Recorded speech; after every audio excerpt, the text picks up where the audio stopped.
आने वाले 24 में किसकी सरकार बनेगी? सरकार तो नरेंद्र मोदी की रहेगी। नरेंद्र मोदी जी के कार्यकाल कैसे लगे आपको? कार्यकाल क्या, जो पुरानी समस्याएं हैं 70 साल से वो धीमे धीमे निपटाई जा रही हैं। लेकिन को रोजगार की सुनवाई नहीं है, हिंदू मुस्लिम करते हैं ये लोग। और बहुत सी समस्या हैं, जैसे जातिवाद ज़्यादा है, सोर्स ऑफ इनकम। क्या ये तो भाई साहब आपके कह रहे हैं जो सरकार है वो रोजगार दे रही है लेकिन लोग वो योग्य नहीं है रोजगार के लिए? ये कह रहे हैं कि पढ़े लिखे लोग ही गार्ड की नौकरी कर रहे हैं। मैं आपको दिखा सकता हूँ नोएडा के ही अंदर।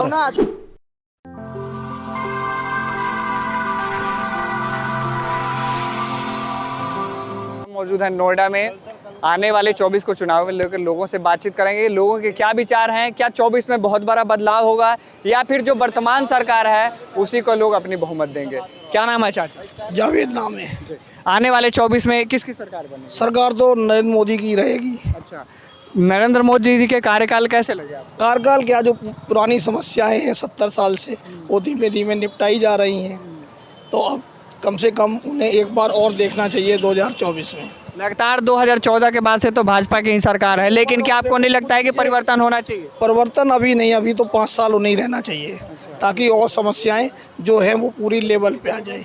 देश में बेरोजगारी का मुद्दा बढ़ते जा रहा है, युवा सड़कों पे आते जा रहे हैं, इस पे लेके आपकी क्या राय है? ये सरकार को प्रयास करना चाहिए और सरकार को इसके लिए कम से कम ज़्यादा नहीं तो कुछ सेल्फ रोजगार, कुछ रिक्रूटमेंट, इस तरह के काम करने चाहिए। मोदी सरकार के जो 9 साल के अभी कार्यकाल पूरे हुए उसको लेकर जगह जगह पे आयोजन किया जा रहा है। आपको कौन से ऐसे काम हैं जो मोदी सरकार के 9 साल में बहुत अच्छे लगे? 2-3 चीज़ें जो सबसे बढ़िया लग रही हैं वो ये लग रही है, कम से कम देश को एक सिविल कोड में लाने की जो बातें हैं वो ज़्यादा अच्छी हैं। लोग ऐसे भी कहते हैं कि जो जब से भाजपा की सरकार आई है तब से जातिवाद और धर्म वाले मुद्दों पे बस लोगों को आपस में भड़का रही है और आगे चल के सीटें बिटोर रही है। अब कुछ मुद्दे ऐसे भी हैं जो ठीक भी हैं, कुछ ऐसे हैं जो ठीक भी नहीं हैं। जैसे मणिपुर की समस्या है तो वो निपटनी चाहिए, क्योंकि नुकसान तो एटोल देश का ही होता है। मणिपुर में तो भाजपा की ही सरकार है, लेकिन मतलब उन्हें और सख्ती से उसे कंट्रोल करना चाहिए, क्योंकि देश तो कम से कम हमारे सभी लोगों का है ना। तो जो जिम्मेदारी है और जो नुकसान हो रहा है उसमें सारी लोगों की रिस्पॉन्सिबिलिटी होती है, सरकारों की भी होती है, नागरिकों की भी होती है। लेकिन जो वर्तमान में अभी कर्नाटक में चुनाव हुआ है, बीजेपी जिस तरीके से हार चुकी है, ये देखकर नहीं लगता कि आने वाले समय में भाजपा को मुंह की मार खानी पड़ेगी? लेकिन हमारे विचार में तो उन्हीं की सरकार आनी चाहिए, क्योंकि जो चीज़ें बिगड़ी हुई हैं वो धीरे धीरे ही सुधरती हैं। तो हो सकता है कि आगे 5 साल में जो चीज़ें बिगड़ी हैं, महंगाई या बेरोजगारी, दूसरी समस्याओं पे काम हो सके। 2014 के बाद से अगर देखें तो भाजपा की 2014 में 21 राज्यों में सरकार थी, लेकिन धीरे धीरे सिमट कर अब 15 राज्यों में हो चुकी है। तो ये नहीं लगता है कि 2024 में इसका कुछ भी प्रभाव होगा? राहुल गांधी जी जो हैं उनका भारत जोड़ो यात्रा था, कर्नाटक चुनाव के बाद ममता बनर्जी भी इनका समर्थन कर रही हैं। वहीं विपक्षी दल से अगर बात की जाए तो नीतीश कुमार भी अब प्रधानमंत्री के रूप में कहीं ना कहीं खुद को देखते हैं। तो क्या आपको नहीं लगता है कि गठबंधन की सरकार बन के भाजपा को तोड़ने की कोशिश होगी? लेकिन गठबंधन में अभी उतनी ताकत नहीं है कि वो एकजुट हो सके। क्या नाम है भाई आपका? मेरा नाम देवर शर्मा। ओके, आने वाले 24 के चुनाव में किसकी सरकार बनेगी? नहीं, जिस हिसाब से माहौल चल रहा है इस समय तो मोदी जी की आएगी। लेकिन मोदी जी का देखा जाए सब कुछ ठीक है, लेकिन रोजगार की सुनवाई नहीं है, हिंदू मुस्लिम करते हैं ये लोग। और बहुत सी समस्या हैं, जैसे जातिवाद ज़्यादा है, सोर्स ऑफ इनकम और रोजगार, और भी हैं, काफ़ी समस्याएं हैं। भाजपा सरकार में विकास हुआ है कि नहीं? भाजपा सरकार में हुआ तो है, लेकिन इन 70 सालों में जो विकास हुआ है, इन भाजपा के लोगों का कहना है कि 70 सालों में कुछ नहीं करा कांग्रेस ने। ऐसा नहीं है, कांग्रेस ने बहुत कुछ करा है। कांग्रेस ने क्या किया है बताएं? कांग्रेस ने जैसे रोड बनाए हैं और रोजगार दिए हैं, IIT बनाई है, कानपुर बनाया है, भागड़ा वो बनाया है इन्होंने, और बहुत सी काफ़ी हैं, लैबें बनाई हैं, साइंस लैबें बनाई हैं इन्होंने। मोदी जी तो कहते हैं कि जो 70 साल में 70 एयरपोर्ट कांग्रेस ने बनवाई, तो आज हम देश में 700 एयरपोर्ट बनवाए। ऐसा कुछ नहीं है, 70 साल में पेट्रोल को पहुंचने में 70 साल लग गए 70 रुपये पहुंचने में, लेकिन इन्होंने बीते 6-7 साल में ही 100 रुपये से ट्रिपल डिजिट से ऊपर कर दिया इन्होंने आंकड़ा। लोग तो कह रहे हैं भाजपा सरकार में जम के विकास हुआ है, कई सारी ऐसी चीज़ें हैं, राम मंदिर को कह रहे हैं 370 कह रहे हैं, इसके साथ ही ऐसी कई बातें कह रहे हैं, कई योजनाओं को गिनवा रहे हैं। नहीं क्या मोदी जी ने 370 लड़ाई है? ये सुप्रीम कोर्ट ने जो लड़ाई, न्यायपालिका कुछ नहीं है इनमें। तो ये तो मुद्दा बहुत 200 साल बीजेपी तो पहले भी आई थी, बीजेपी तो पहले भी आई थी, तब क्यों नहीं लड़ाई? अटल बिहारी वाजपेयी की सरकार आई थी तब क्यों नहीं लड़ाई थी उन्होंने? ये तो सुप्रीम कोर्ट ने लड़ाई है। इसमें मोदी जी ने क्या किया? मोदी जी ने कुछ नहीं किया। ये सब भ्रांति है, पब्लिक के माइंड वॉश करने का है। इन्होंने 370 इन्होंने नहीं लड़ाई, सुप्रीम कोर्ट ने हटाई है ये। लोग, युवाओं के मन में ऐसा भी विचार है कि अगर भाजपा की सरकार रही तो आने वाले समय में हिंदू राष्ट्र बन जाएगा। क्या हिंदू राष्ट्र बन पाएगा? नहीं, हिंदू राष्ट्र बन जाए, हम तो चाहते हैं हिंदू राष्ट्र बने, बहुत अच्छी बात है, लेकिन जातिवाद तो ना करें। क्या मुसलमान हमारे देश के नागरिक नहीं है क्या? तो हिंदू राष्ट्र बनने के बाद कहाँ भाजपा की सरकार कह रही है कि हम किसी विशेष जाति को भगा देंगे देश से या कुछ करेंगे? क्या चीज़? हिंदू राष्ट्र बनने के बाद सरकार कहाँ कह रही है कि हम किसी विशेष पार्टी को ऐसे करेंगे चाहे देश से भी निकाल देंगे? नहीं नहीं, तो मुसलमानों के मन में तो डर का माहौल बना हुआ है ना। वो जो डर, ऐसी स्थिति आई क्यों? डर का माहौल क्यों बना हुआ है मुसलमानों के मन में? वो भगाए। अच्छा, आपको लगता है कि हिंदू राष्ट्र बनना चाहिए? नहीं, हिंदू राष्ट्र तो बनना चाहिए, लेकिन हिंदू मुस्लिम सब इसी देश के नागरिक ही तो हैं। जितना हिंदुओं का हक है उतना मुसलमानों का हक है। अच्छा, आपको क्या लगता है कि 24 के चुनाव में, आने वाले समय में जो 24 का चुनाव है लोकसभा में, उसमें बीजेपी किन मुद्दों को लेके उतरेगी और किन मुद्दों को रखना चाहिए? मुद्दा बीजेपी का तो मुद्दा वही है, हिंदू मुस्लिम और जातिवाद, बस। और क्या? और कोई मुद्दा नहीं। रोजगार की बात नहीं करते हैं। अगर इनकी बुराई कर देते ये तो बोलते हैं कि तुम पाकिस्तानी हो, तुम हर चीज़ को पाकिस्तान से तुलना कर। पाकिस्तान से क्या तुलना करते हैं? पाकिस्तान तो हमारे सामने कहीं भी नहीं। तुलना करो चीन से करो, अमेरिका से करो, रूस से करो, और भी देश हैं। पाकिस्तान से क्या तुलना करते हो? अब ग्लोबल लेवल पे तो भारत का विकास भी हो रहा है। क्या पहले नहीं विकास हुआ था? क्या पहले ग्लोबल लेवल पे क्या कांग्रेस ने पहचान नहीं बनाई थी क्या? G20 में भारत की सदस्यता मिली। फॉरेन कंट्री में अगर पीएम मोदी जा रहे हैं तो इनको अलग सम्मान के तौर पे मिल रहा है। क्या ये देश का विकास नहीं है? देश का विकास के और भी तो मुद्दे हैं। रोजगार की बात करें ना, रोजगार भी तो होता है देश के मुद्दे में। भाजपा सरकार में प्राइवेटाइजेशन जो आया उससे भी तो कई तरीके के रोजगार मिल रहे हैं। जैसे कि कहाँ मिल रहे रोजगार? कहीं नहीं मिल रहे रोजगार। ये सब कहने वाली बातें हैं। सर, गवर्नमेंट जो डेटा है वो उसमें तो दिखा रही है कि हमें इतने लोगों को रोजगार दिया, ये दिया, वो दिया। तो गवर्नमेंट दिखाए ना, वो आंकड़ा दिखाए ना। कहाँ है? गवर्नमेंट तो बहुत सारे आंकड़े दिखाते हैं जो झूठे हैं। उड़ीसा में जो रेल हादसा हुआ उसमें कहाँ हुआ है आंकड़ा? बताओ कितने लोग मरे हैं, कितने क्या हुआ उसमें बताओ जरा आप। नोटबंदी करी मोदी सरकार ने, उसमें कितना काला पैसा आया, कितना ब्लैक हुआ, कितना वाइट हुआ, कितना हुआ बताओ। 2000 का नोट उन्होंने बंद कर दिया, 6 साल में बंद कर दिया। मोदी जी तो ये कह रहे थे कि नोटबंदी हुई तो इससे काले धन वापस आएंगे। कहाँ आया काला? मर कोई आंकड़ा है उसका काले धन का? आपको लगता है कि देश में नोटबंदी जो योजना थी वो गलत थी? नोटबंदी बहुत गलत योजना थी। इससे जो गरीब तबके के लोग हैं उनको, उनकी रीढ़ की हड्डी टूटी है। बहुत गलत हुआ है नोटबंदी से। एक गरीब मजदूर जो बेचारे एक वर्ष में उन्होंने मान कर कोई पैसे जमा पूंजी अपने बैंक खाते में जमा करी, वो कैसे कहाँ से आंकड़ा देगा? काला पैसा गरीब के पास नहीं है, मध्यम वर्ग के पास नहीं है। काला पैसा इन बड़े बड़े नेताओं के पास। तो जब गरीब वर्ग के पास अधिक पैसे है नहीं तो फिर उन्हें चिंता जताने की क्यों हो सकता? नहीं, किसी गरीब ने मान के चलो अपना एक वर्ष में 1 लाख रुपए जमा करे। अब सरकार इनसे आंकड़ा पूछती है कि आपने 1 लाख रुपए कहाँ से है? वो गरीब आदमी कहाँ से उसका जवाब देगी? जवाब दे, नेताओं से पूछे ना कहाँ से आया। इन्होंने फ़ौज की नौकरी ख़त्म कर दी। फ़ौज की नौकरी हमारे देश की एक प्रतिष्ठित नौकरी होती है जो उन्होंने समाप्त कर दी है फ़ौज की नौकरी। एक नेता होता है, वो अगर मान के चलो कोई प्रधान बन रहा है या सरपंच बन रहा है या कोई MP MLA बनता है तो उसकी हर चीज़ की पेंशन आएगी। लेकिन जो 60 साल, जो अपनी ज़िंदगी के 30 40 50 साल अपनी देश को समर्पित कर, उसकी कोई पेंशन नहीं है। उन्होंने 4 साल की नौकरी कर दी है। वो 4 साल बाद क्या करेगा आप बताइए? अग्निवीर जो योजना है वो तो कांग्रेस सरकार में ही शुरू हुई थी लेकिन लागू अब हुआ, तभी से बातें चलती आ रही। नहीं, लागू तो नहीं करी ना उन्होंने। कुछ उन्होंने डिफॉल्ट होगा तो उन्होंने लागू नहीं करी ना। लागू तो उन्होंने, अग्निवीर जो योजना है वो देश के हित में बहुत गलत, देश के अहित में है। वो कोई प्रॉफिट में नहीं है, लॉस में अग्निवीर योजना। कैसे अग्निवीर योजना लॉस? नहीं, कोई मान के चलो कोई हिंदुस्तान का नागरिक है, उसने 4 साल अग्निवीर में चला गया, 4 साल बाद उसको निकाल दिया। वो 4 साल बाद क्या उसको 25% लोगों की तो वापसी हो रही है ना। उसके बाद स्टेट गवर्नमेंट तो ये भी कह रही है कि जो वहाँ से लोग आएंगे उन्हें हम यहाँ फर्स्ट प्रायोरिटी देंगे। धरातल पे कहाँ हो रही है? तो हवा में हो रही है। हवा में तो पता नहीं क्या बातें कर रहे हैं बीजेपी वाले। धरातल में कहाँ हो रही है? 4 साल बाद क्या करेगा वो? एक गार्ड की नौकरी करेगा? जो देश की सुरक्षा के लिए काम कर रहा है वो 4 साल बाद देश की एक गार्ड की नौकरी करेगा क्या? ना कोई पेंशन है, ना कोई इसकी कोई फ्यूचर है उसका। क्या करेगा वो 4 साल? एक कोई देश के ये जो नेता होते हैं, नेता बन जाते हैं, इनकी फिर मान के चलो कोई MP है, फिर MLA हो, हर चीज़ की उसकी पेंशन आती है। अग्निवीर में क्या उसकी पेंशन आएगी? क्या करेगा वो?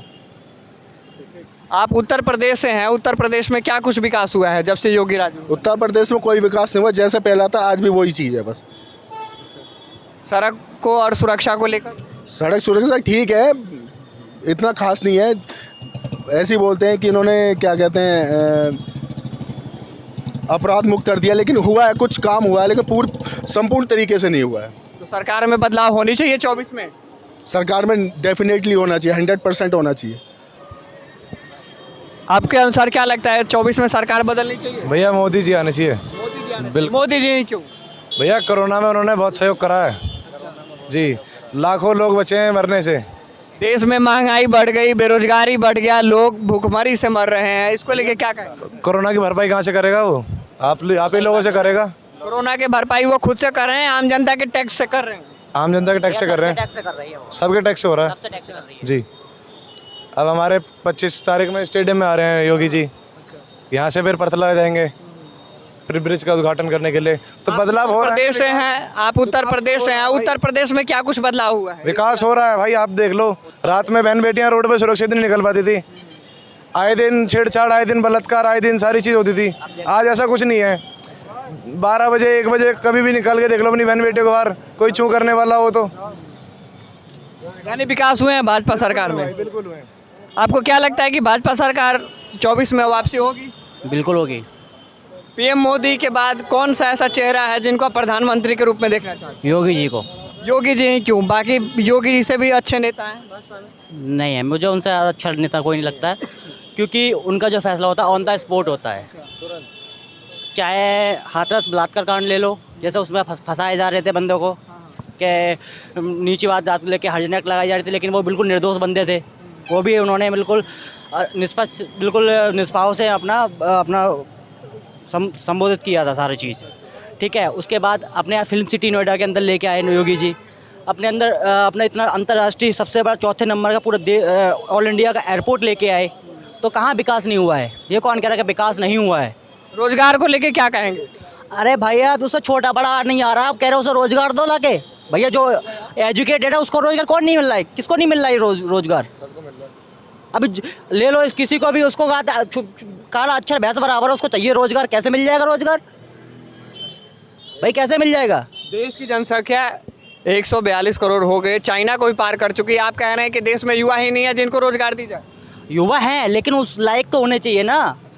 उस लायक तो होना चाहिए। अब काला अक्षर भैंस बराबर, उसको रोजगार चाहिए, कैसे मिल जाएगा? हाँ भैया बोलिए। देखिए, मेरा नाम है जमन। कहाँ से आप? मैं यूपी से हूँ, लेकिन इस वक्त दिल्ली में हूँ। अच्छा, रोजगार आपको मिला है? रोजगार क्या मिला है, जैसे भैया बता रहे हैं हमारे बड़े भाई कि काला अच्छा भैंस बराबर। मैं जिस प्रकार देखता चला आ रहा हूँ, बीटेक किए हुए, इंजीनियर करे हुए 6000 नौकरी के लिए तरस रहे हैं। रोज़गार मोदी जी ने कहा था कि हर साल 2 करोड़ रोज़गार देंगे। सिर्फ ये कागज़ों में काम हुआ है, ज़मीनी स्तर पर कोई कार्य नहीं हुआ है जी। 24 में बदलाव होगा लोकसभा चुनाव में? बदलाव तो होना चाहिए मेरे हिसाब से। जनता जो तय करेगी वही देखते हैं क्या होता है। फिलहाल मोदी सरकार के जो 9 साल के कार्यकाल अभी पूरे हुए हैं और जगह जगह आयोजन हो रहा है, इनमें ऐसे कौन से काम है जो आपको बहुत अच्छा लगे, या फिर इनके कौन से ऐसे काम है जो आपको अच्छे योजना नहीं लगे?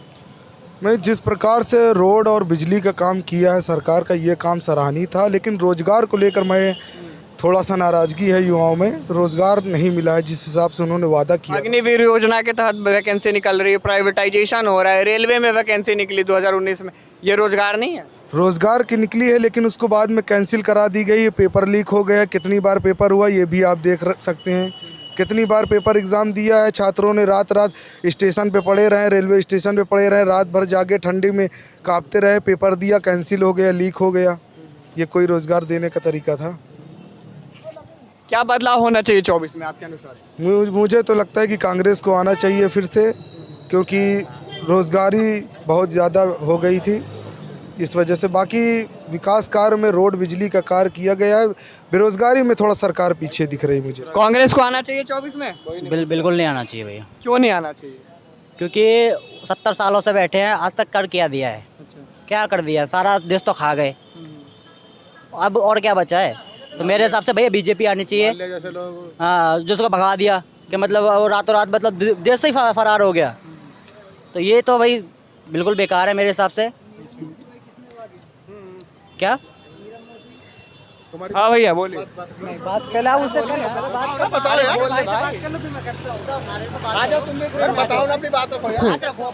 हाँ भैया बोलिए।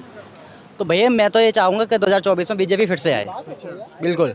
क्योंकि दंगा प्रसाद, लूट मार, और कह रहे हो आपके ये अग्निवीर के क्या हुआ भाई? इससे भी तो रोजगार बढ़ रहा है ना, कि 4 साल बाद दूसरे युवाओं को मौका मिलेगा। विपक्षी पार्टियां तो कह रही हैं भाजपा की जब से सरकार बनी है गुंडों मावालियों की सरकार है और गुंडागर्दी बढ़ गई है, करप्शन बढ़ गया है। ऐसा आपको कहाँ लगता है? कोई भी ऐसा मुद्दा उठा के मुझे बता दो कि ऐसा कहाँ लगता है। आज रात के 11 बजे भी सड़कों पर निकल जाओ ना, यूपी में, तो कहीं भी आज मुंह उठा के जा सकते हो। रात के 11 बज जाए, 12 बज जाए, लेकिन आप यहीं पड़ोस में चले जाओ, दिल्ली में आए दिन कांड हो जाते हैं। रात के 11 बजे, 10 बजे आप आए दिन चले जाओ कि कानून व्यवस्था बिल्कुल भ्रष्ट हो चुकी है दिल्ली वगैरह की, और भी जो राज्य, और अपनी यूपी की देख लो कि आज भी कोई भी आराम से नागरिक 11 बजे 12 बजे बिल्कुल सुरक्षित जा सकता है, सुरक्षित आ सकता है। जो लूट मार पहले क्या होती थी, हमारे साथ भी हुई है 2016 में, कि 2016 में तो भाजपा की ही सरकार थी। नहीं, अखिलेश की थी भैया, अखिलेश की थी भैया। मैं यूपी की बात कर रहा हूँ, तो आप भ्रमित ना कीजिए मेरे को। 2016 की बात कर रहा हूँ मैं, ठीक है भैया। केंद्र की बात नहीं हो रही है, बात यूपी की कर रहा हूँ मैं केंद्र की बात नहीं कर रहा हूँ, यूपी की बात कर रहा हूँ। कि मतलब 10 बजे निकला हूँ और आते ही मतलब बंदों ने पकड़ लिया और लूटमाट मचा दी, तो वो थी अखिलेश सरकार। तो मैं तो यही चाहूँगा, चाहे राज्य में हो चाहे प्रदेश में, भाई बीजेपी में आप कह रहे हैं बीजेपी में कानून व्यवस्था अच्छी हो गई है। क्या पुलिस प्रशासन के बीच अतीक अहमद का इनकाउंटर हो जाना है, या क्या पुलिस प्रशासन और सरकार के बीच ये एक दाग नहीं और धब्बा नहीं है? भाई बिल्कुल है, ये कानून व्यवस्था है कि ये चीज़ बिल्कुल पुलिस प्रशासन के बीच अगर किसी अपराधी का इनकाउंटर हो जाए, भाई ये चीज़ बिल्कुल जायज़ वाली बात है, ठीक है, ये बिल्कुल जायज़ वाली बात है। क्योंकि उसमें प्रशासन थोड़ा सा रहा है ढीला, मैं नहीं कहूँगा ये वो चीज़ रहा है ढीला कि मतलब, लेकिन फिर भी उसमें ना आपकी तरह जैसे हमारी तरह मीडिया प्रभारी बन के आएगा, तो भाई पुलिस प्रशासन को भी थोड़ी ना पता है कि ये भैया गुंडा ही है, इसके माथे पे लिखा है गुंडा है। भैया वो विरोधियों का ही काम था, जो इनकाउंटर में अतीक अहमद मारा गया, अतीक अहमद को गोली मारने के बाद जय श्री राम के नारे लगवा दिए गए, वो सब विपक्षियों का काम है, विरोधियों का काम है, सरकार का काम नहीं है। सरकार अपना काम कर रही थी, सरकार सिक्योरिटी में लेके जा रही थी अतीक अहमद को। मीडिया प्रभारी बन के आए हो, कैमरा लेके आए हो, मैं कैमरा लेके आ रहा हूँ। अब आप तुम मुझे कैसे पहचानो? भाई आई कार्ड है, कैमरा है, सर जी भाई रिपोर्टर है। अब मैं आपको गोली निकाल के मार दूँ, फिर क्या कर लोगे? आप नहीं पहचान पाओगे ना। गोली मारने के बाद अतीक अहमद को जय श्री राम के नारे लगवा दिए, कह दिया कि भाई योगी ने मरवा दिया। योगी ने नहीं मरवाया भैया, बहुत सही हुआ है जो हुआ है। हाँ भाई, ये मेरे छोटे भाई कह रहे हैं अतीक अहमद का एनकाउंटर हो गया है, जिसने भी मारा, क्या उसकी जांच हुई? क्या कोई जांच बैठी? क्या कमेटी बैठी? क्या SIT बैठी? क्या क्यों मारा? ये घटना पुलिस के सामने अगर एनकाउंटर हो गया किसी का, चाहे वो अपराधी है तो देश का जिम्मेदार नागरिक, क्या उसके भी अपनी मूलभूत सुविधाएं, मूलभूत जो हमारे संविधान में लिखा हुआ है, एक अपराधी हो सबका लिखा हुआ है ना, तो उसका एनकाउंटर हुआ, किसने मारा, क्यों मारा, उसकी जाँच हुई? क्या कोई SIT बैठी? क्या पुलिस के सामने अगर इस तरह से कोई अपराधी मरता है, चाहे भले ही वो अपराधी हो, लेकिन ऐसी घटना हुई क्यों? ये एक दुर्व्यवहार घटना है देश के लिए। एक तरफ भैया कहते हैं कि हमारे छोटे भाई कहते हैं कि कानून व्यवस्था बहुत अच्छी है, लेकिन ये घटना जो हुई क्यों हुई? इसके पीछे क्या मंशा थी? योगी जी ने करा या मोदी जी ने या अखिलेश जी ने, XYZ किसी ने करा, क्यों हुआ ये ऐसा?